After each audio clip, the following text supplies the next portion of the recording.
What's good, YouTube? Quinn Wade basketball analysis coming to y'all with a quick video.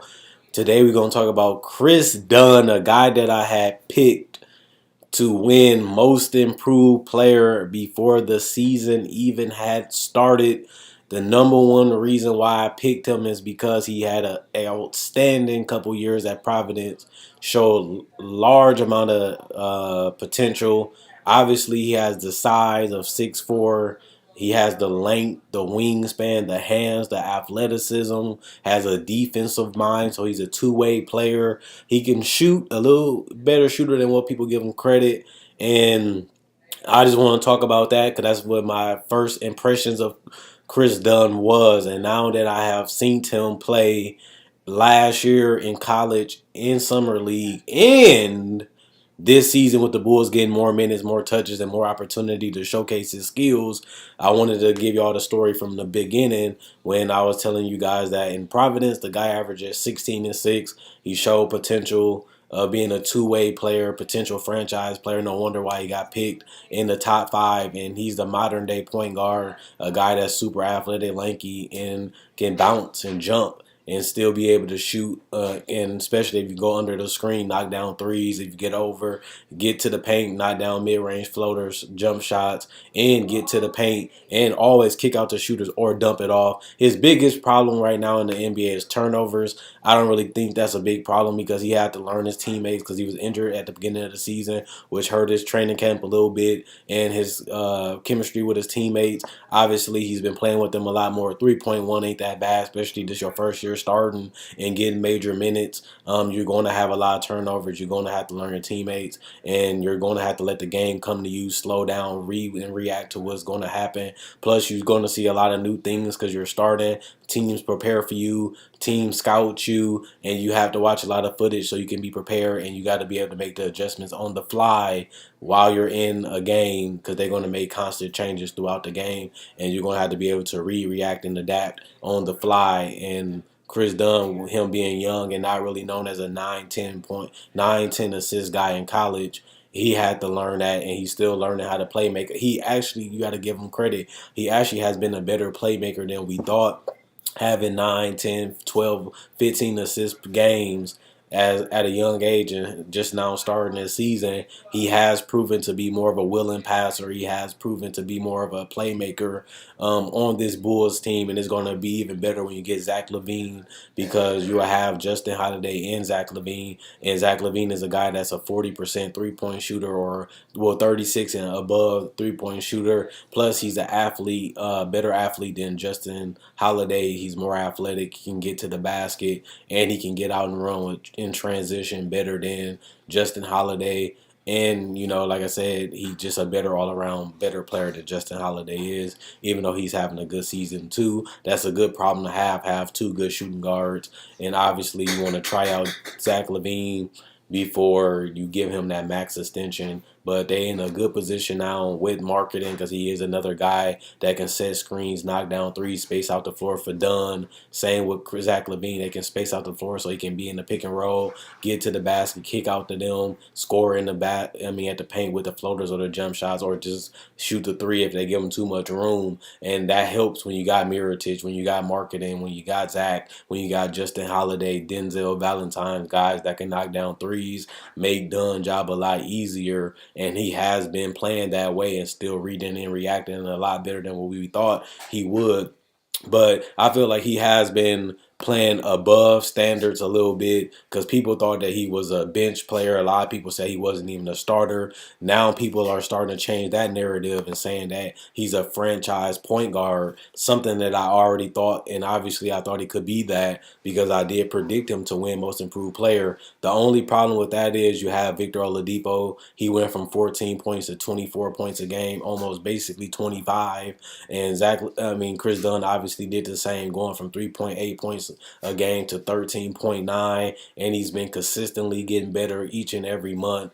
And that's something that you want to see is progress and improvement, especially from the point guard position, because it is the hardest to defend, the hardest to guard, and it's the deepest position right now. And to have a guy that you feel like you can build around and you have the youth around him, this team can be very special with Portis, with Mirotic, with Marketing, with Levine, with Holiday, just to name a few. And if you can continue to develop and let these guys play together, you never know how good this team can be. They actually be doing better than a lot of people predicted because they thought the Jimmy Butler trade was a steal. I told you guys Dunn is a quality player in this league. Marketing, we didn't really know what they was going to get from him and out of him because not a lot of us has seen him play and we never seen him play on top of that. And honestly, we didn't know what they was going to get with him with that top 10 pick. And obviously he has panned out being one of the top 5 rookies this whole season.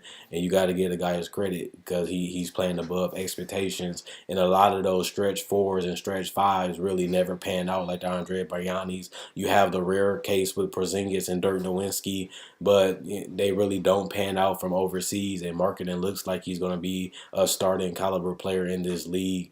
And that helps Kris Dunn because he's one that can set screens in, space out the floor, knock down mid-range, knock down threes, and still be able to catch lobs and dump offs and finish around the basket. And like I said, that's good for an athletic point guard like Dunn. But that's one thing I will say. Dunn has been playing way better than he did last year. A lot of people gave up on Dunn, and a lot of people said that he wasn't even an NBA player, bench player at best, because they traded for Cameron Payne too, and then he ended up getting injured, and it opened up room for Dunn, and it looks like Dunn can potentially be the franchise point guard for the Chicago Bulls, and they're not even fully healthy. Plus, we still got to see what they're going to do with Portis and Mirotic when free agency comes because they're going to have to invest a lot of money in those guys too. But Dunn is a guy that has loads of potential. One thing I like about Dunn a lot that I tell a lot of people, he's not scared of the big moments. Even though we knew that in college, he's doing that even in the NBA, knocking down consistent points in the fourth quarter. He even goes on streaks where he knocks down 3 to 4 or 5 shots in the fourth quarter. He's not scared to take shots. He's not scared to go to the basket when the game is on the line. He made a lot of tough layups and a lot of tough jumpers in the fourth quarter throughout this season since he's been healthy. And that's something you definitely want from a point guard that runs your offense. If you can't find nobody to score the basketball, you have to be able to do it yourself. And Dunn has rose up in those occasions and took those shots. And even if you watch the game that they played against the Mavericks, Dunn hit some big shots in that fourth quarter, and he's showing that potentially he can be a closer for you. At worst, be a LeBron James as a playmaker, a guy that can knock down the shot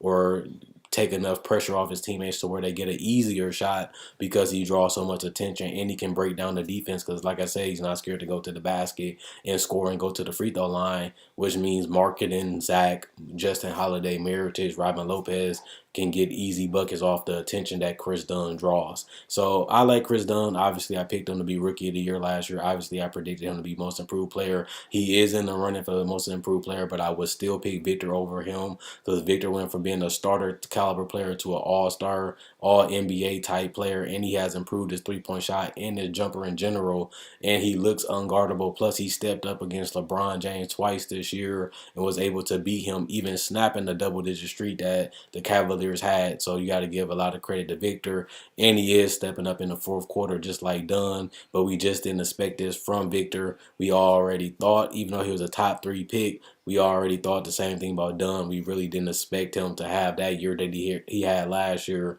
especially compared to the year he having this year. This is what we thought Dunn would be doing.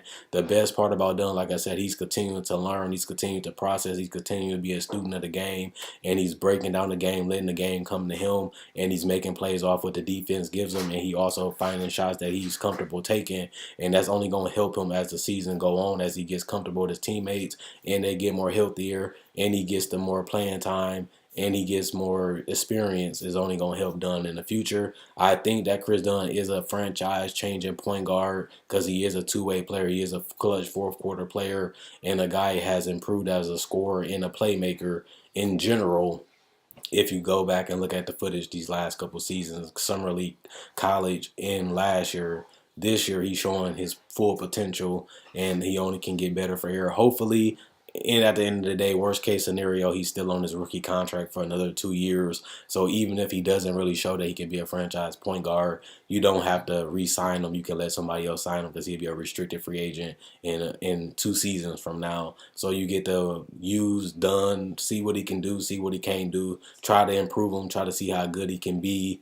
And if he pans out, give him the extension. If he don't, let him sign with somebody else and let him offer him a offer sheet. Also, if he doesn't really pan out, you can always give him a cheaper contract because he is younger, and you can always match the offer sheet if he wants to leave. So they still got flexibility. The Bulls still got flexibility, and they trade Jimmy Butler, get 3 potential star players and 3 great building blocks for the future for their ages, and that's a win-win. The Minnesota Timberwolves, they got a player that helped them make the playoffs so far. They looks like they're gonna make it, and that's what they wanted, to make the playoffs with Wiggins and Towns. And Chicago got 3 building blocks, plus they still might get a top 10 pick in general to go along Zach, Mirotic, um, marketing, and Zach LaVine and Kris Dunn, and they can build around that core, plus add more picks if they continue to lose. And like I said, worst case scenario, they try out Dunn and try out Zach. If they don't like them, they still got their restricted free agents, so they can't really leave without them not signing the offer sheet. I mean, matching them offer sheet, so they get to try out these players and see if they want to build around them. If not, they can just let them go, and or just trade them because they still got a couple years left on their rookie deals. So worst case scenario, they let them go. Best case scenario, they get a trial and they get to see if they want to keep these 3 young players while they still cheap and playing under a cheap, affordable contract in a tradable contract. Check out my website, analysisplayground.com. Link will be in the description and comment section below. Also, check out my Facebook page, analysisplayground.com. Link will be in the description and comment section below. Click the link and send you to my website. Click the link and send you to my Facebook page. Like on Facebook to show support. Like the video on Facebook also. Check out my Twitter. It will be, if you're watching on Twitter, my YouTube account is pinned to my Twitter. Also in the description is a link to my website. And if you're up on Facebook, my YouTube will be pinned on my Facebook. Also, the link to my website will be in the description of my Facebook page. And like I said, if you're on Facebook, like the video and like the page to show support. And I'm gone. Let me know what you guys think about Kris Dunn. Should he be most improved? Is he a star? Do you want him to be the franchise point guard for the Chicago Bulls, or you think somebody can be better? And like I said, this draft is full of forwards and power forwards, and that's something that the Bulls need, that 3. And if you got Zach, if you got Kris Dunn, if you got marketing, you want that top 10, top 5 pick to get that 3 position filled by another young prospect that can grow with the young core that they traded and got back from Jimmy Butler.